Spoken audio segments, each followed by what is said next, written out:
It's all going to be worth it when I lift that real title above my head and Paddy the Baddy is a world champion. Wait, man. Yeah, I have it a minute. You good? Good, always. Fuck that. Getting too old, dog. I never wrestle in a fight, but wrestle. Gotta be ready for it, dog. Yeah. I didn't go with 55, dude, but I don't know if you counted one. He was laughing at me saying, how the fuck do you make 55? You mightn't be anywhere near me weight when I fight, but at the minute it was nice getting around him with him, you know what I mean? Fucking, as much as people say as well, he goes mad, he doesn't. He was nice and chilled with me there, didn't try and take me head off at all. Oh, bro, he's dope. Good guy. Oh, he's a big man, bro. He's a big motherfucker. Gaethje was kind of sitting around on the sideline saying he wants a title fight or that's it. Paddy Pimblett called him a bit of a little bitch for having that stance. Said, listen, I like Justin, but he's a bit of a bitch for talking like that. You know, I don't ever want to say a bad word about Justin Gaethje, because he's a legend, but he's doing interviews lately being a proper bitch, you know what I mean? Saying like the UFC owe him and he deserves it and all that. No one's owed nothing. You know what I mean?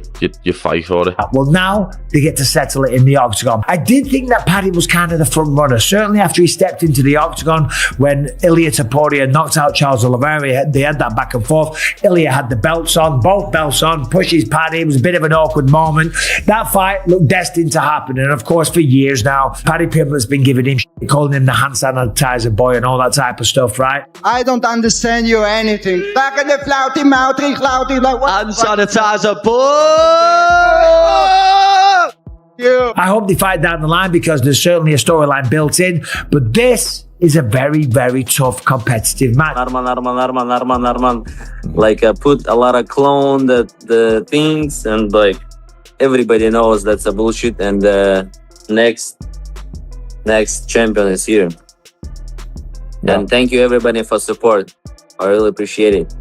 One way or another, even if Gaethje doesn't take your offer and you're not cornering Gaethje, will you be at the fight? I imagine you'll go to January 24th, yeah? You think you'll be there?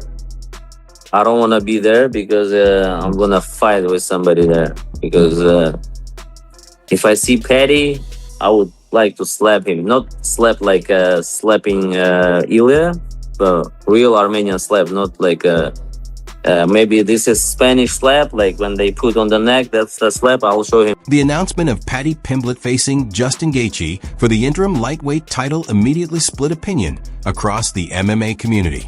Some fans question the matchup, while others believe it could bring exactly the kind of excitement the division needs. Meanwhile, Pimblett has already begun preparing for what could be the biggest challenge of his career. As attention continues to build, analysts have also shared their predictions and opinions on one of the year's most discussed UFC matchups. Justin Gaethje's moving better, but when he wants to really sit down and be violent, he can. And I think that's going to present problems for Paddy. It's going to force Paddy to make some mistakes, and I'm not sure he's going to be able to take the amount of punishment that After training, Paddy Pimblett is already looking ahead to an ambitious 2026. He sees winning the interim title as only the first step, with plans to pursue the undisputed championship by taking on Ilia Topuria. From there, Pimblett has Arman Tsarukyan in his sights, questioning his recent time away from competition and claiming he can defeat him as well. In Pimblett's view, 2026 is the year he intends to establish himself at the top of the division. Ever time when we fought in January, the earliest I've ever fought. It's going to ruin my Christmas dinner and my birthday because I'm 31 like 3 weeks before it. But it's all going to be worth it when I lift that real title above my head and Paddy the Baddy is a world champion. And 2026 is going to be the biggest year of my life. I am coming for that interim title. Then I'll be making it the undisputed title when I come and beat Ilia Topuria up and take the undisputed title.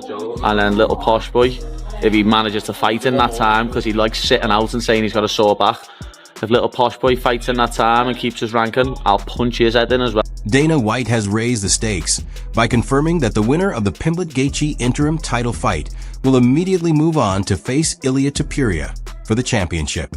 That gives Pimblett a clear route toward his goal: get past Gaethje, challenge Topuria, and potentially reshape the entire lightweight division depending on who comes out on top.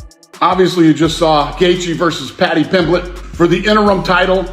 Earlier, Topuria posted, I'm dealing with some personal problems, so I'm not gonna fight the first quarter. So the winner of Gaethje versus Paddy will be the interim title, and then they will face Topuria. Arman Tsarukyan has dismissed the hype surrounding Paddy Pimblett, describing the matchup as more of a promotional move than a reflection of true title contention. He believes his own performances and resume give him the stronger claim to the championship opportunity. From Tsarukyan's perspective, the difference in ability and experience between him and Pimblett is significant, and he feels he is the fighter who has genuinely earned the next title shot. You were the number one contender back in January. So why did you take this fight? I just prove it again. I just prove it again. I know. Need to prove. I just prove it again, and I showed again everybody like I'm a real deal. It's not just I'm ranked number one. Just I'm not fake like Paddy Pimblett making rank by themselves, and UFC tell bring him up because we want to give him title fight, or I don't know what they want to do with him. I was beating everybody, and I was deserved every spot. You know, I was top 15, top 12, top 10, top 9, top 5, top 3, top 1, and now I'm top 1, and I beat it again and prove it again. I'm number one contender, and now they have no choice not to give me. While Arman Tsarukyan continues to question the UFC's matchmaking, Michael Bisping explained the circumstances that helped create this matchup. He noted that Gaethje had been waiting on the sidelines while making it clear he wanted a title opportunity and nothing else. Pimblett strongly criticized that stance, saying that despite his respect for Gaethje, he viewed the approach as a weak one. Great card, okay? So let's talk about this. Justin Gaethje was kind of sitting around on the sidelines saying he wants a title fight or that's it. Paddy Pimblett called him a bit of a little bitch for having that stance. Said, listen, I like Justin, but he's a bit of a bitch for talking like that. You know, I don't ever want to say a bad word about Justin Gaethje, because he's a legend, but he's doing interviews lately being a proper bitch. You know what I mean? Saying like the UFC owe him and he deserves it and all that. No one's owed nothing. You know what I mean? You fight. Gaethje continues to emphasize that age has not taken away his ability to cause damage, even at 36. His loss to Max Holloway does not erase the power, devastating leg kicks, and unpredictable style that have defined his career. At the same time, he recognizes that Pimblett has become a serious threat. Pimblett's dominant victory over Michael Chandler and his focused physical condition in camp suggest rapid improvement. With both men carrying dangerous weapons, the matchup has the potential to change instantly. But this is a very, very tough competitive matchup. Now, Justin Gaethje is no spring chicken. I think he's 36 years old. But you know what you're going to get with Justin Gaethje. Yes, of course, against Max Holloway at UFC 300, he got knocked out. He got embarrassed. He got face planted. I tell you what, it was a shocking scene, okay? But that's not normally what happens with Justin Gaethje. He is one of the most exciting fighters. They do call him the human highlight reel for a reason. He's got great wrestling, but the boxing, the striking, the leg kicks, the punch power that he has. I'm telling you, this man is no joke. And neither is Paddy Pimblett, right? We saw last time against Michael Chandler, he is the real deal. He absolutely smoked him. He's undefeated in the UFC. He put a beating on Michael Chandler. And let's remember, Chandler went toe-to-toe with Gaethje, gave Dustin Poirier a good run, knocked out Dan Hooker. So it's not like he's a bum. Yes, he hasn't been winning fights. We all know that. But Paddy made it look different. He beat the living hell out of him.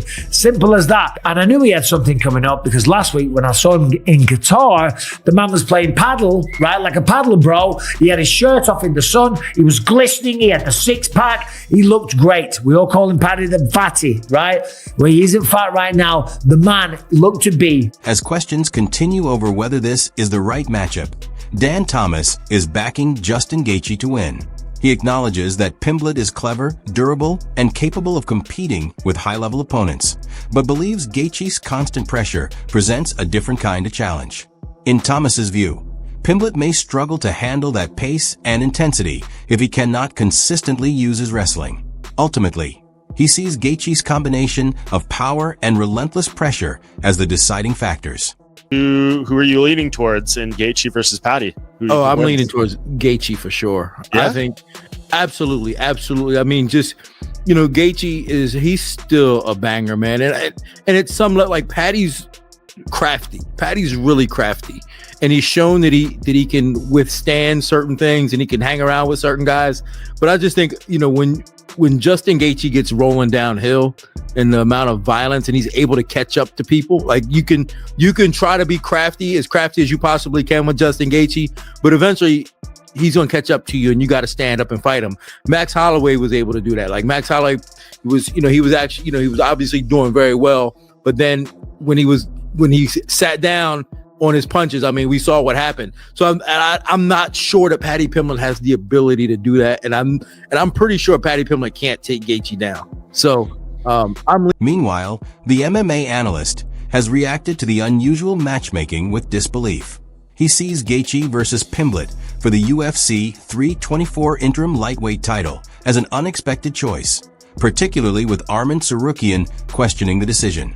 While the matchup may seem confusing from a competitive standpoint, it has generated plenty of excitement among fans.